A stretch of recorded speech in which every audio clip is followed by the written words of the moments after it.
ได้เอาดำของเขาสีดำของเขา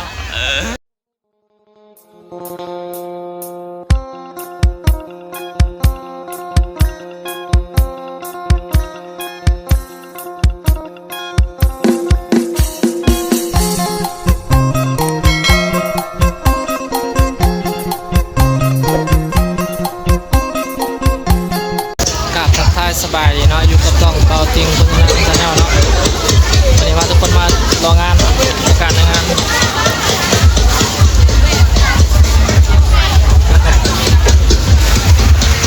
น้องกับแม่เนาะกัน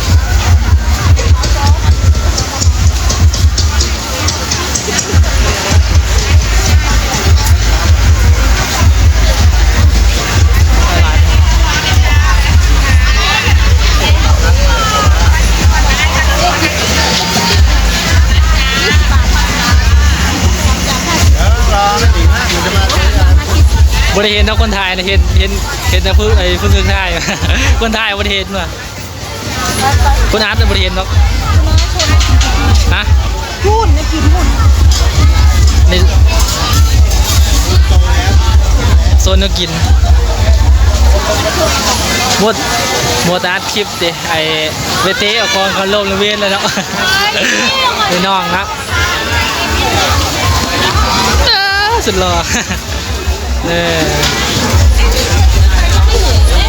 งานเนาะบริเอาสีดำของเขาสีดำของเขาลูกโป่งเอาวะกินได้เอาไปเล่นในห้องไงเอาวะเอาไปเล่นในห้องแล้วนี่ก็จะโต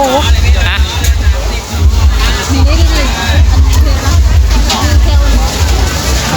ไม่เล่นของเขาไม่เล่นของเขา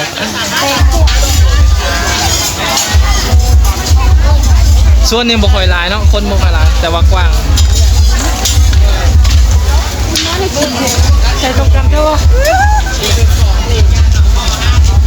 ไม่ยังจะตรงกันเมื่อนั้นบริเห็นนี่ใส่ตัวมึงนี่ฮะ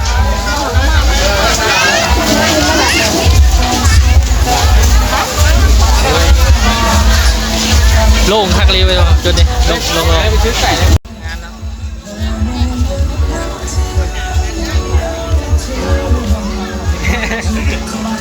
เบิ้งเลยเป็น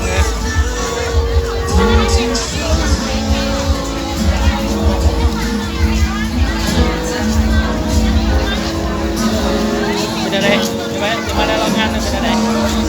เข้าไปซื้อกันเป็นยังไงเมื่อยมือดันคือดันเลยใช่เอาบอล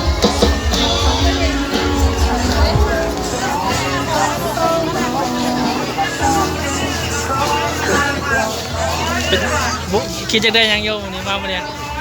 ยากยังฮะไปเบิ่งมาหน่อยไหม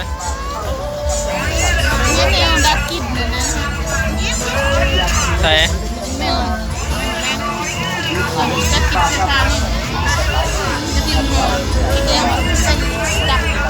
คนก็เริ่มบ่ค่อยร้ายมื้อนั้นเนาะโอ้ยอันนี้ก็ได้กูเผาเรื่องนี้ยังกันมาเมื่อนั้นคนร้ายกันเลยเมื่อนั้นคนร้ายมา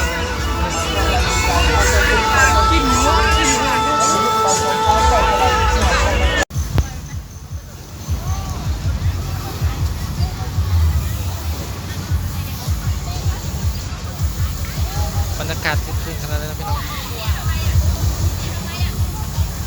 บอลลูนไดโนเสาร์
เท่านั้นไม่ต้องคืนอายไม่ต้องเกรงใจ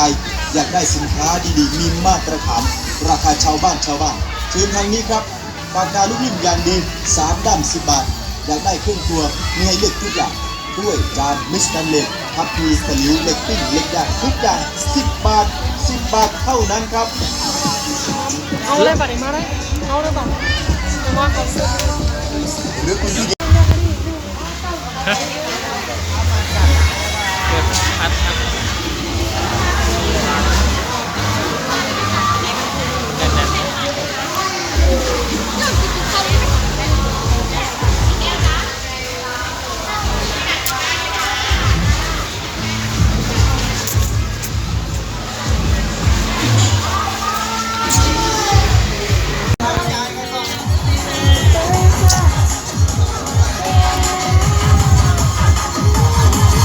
ไปต่อรอบนี้ไปต่อไ